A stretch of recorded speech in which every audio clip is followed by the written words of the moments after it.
Good morning, everyone. We're here to talk about the ASICS Metaspeed Sky Plus shoe that's been out for a while, over a year now, but this is really more of a 100-mile review.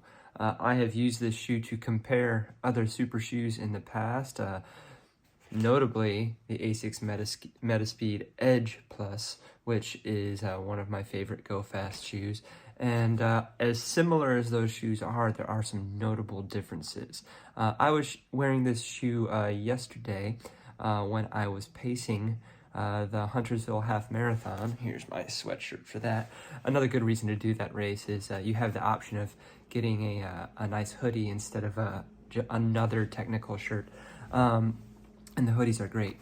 Anyway, that race is pretty near my house, so I decided to run in and then get an additional warm-up with some of my buddies who are also pacing the race, and then pace the race and then get some cool down. So I got about 19 miles in this shoe, which brought it up to its current mileage. I've done a number of runs in this shoe. If you count yesterday, I've done a couple of long runs. I've done several tempo workouts, a couple of track workouts, not really any easy runs because it's not really meant for easy runs. And after yesterday, especially having it on foot for a good decent amount of time at varying paces, I think I have some words I want to share about this shoe and some things that maybe I hope to see the update, whenever that comes, address. For super shoes, it's very firm.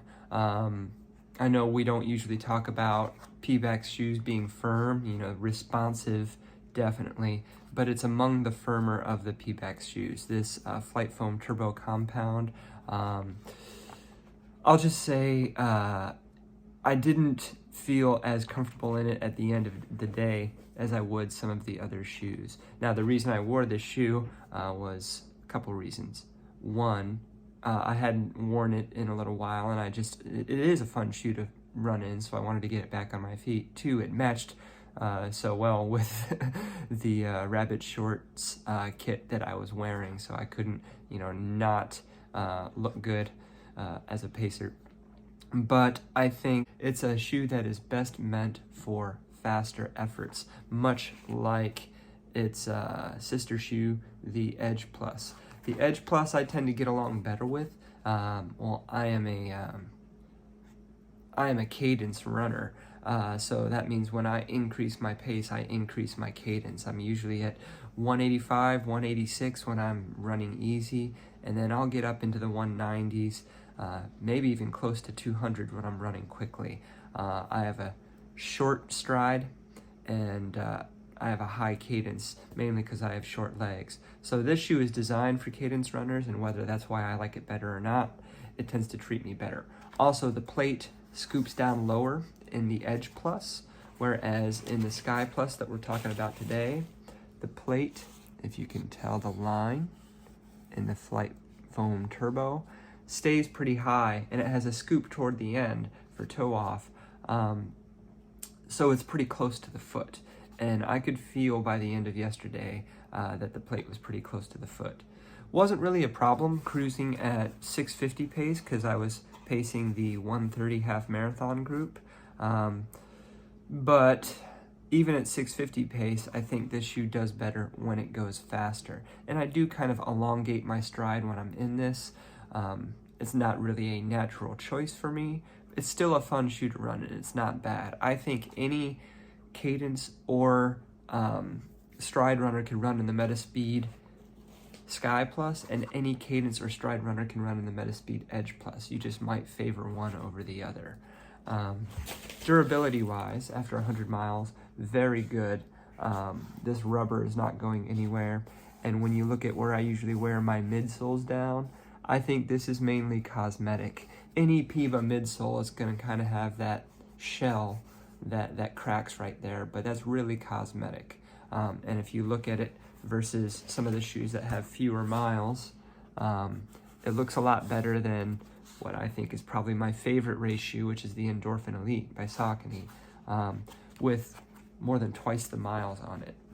Now, like these shoes, the Endorphin Elite is meant for faster paces and doesn't necessarily feel good at slower paces. However, the Endorphin Elite felt great at the end of a marathon.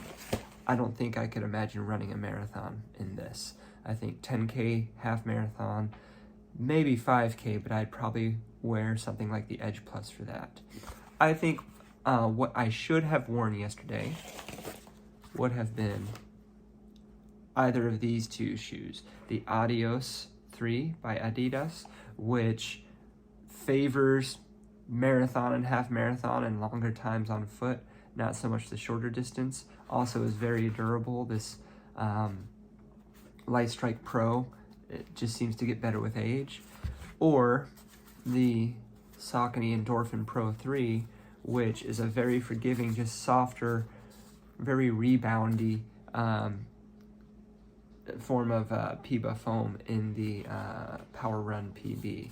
I've done a lot of long runs with marathon pace in this shoe, and I think this would have been great to have on foot for as long as I did.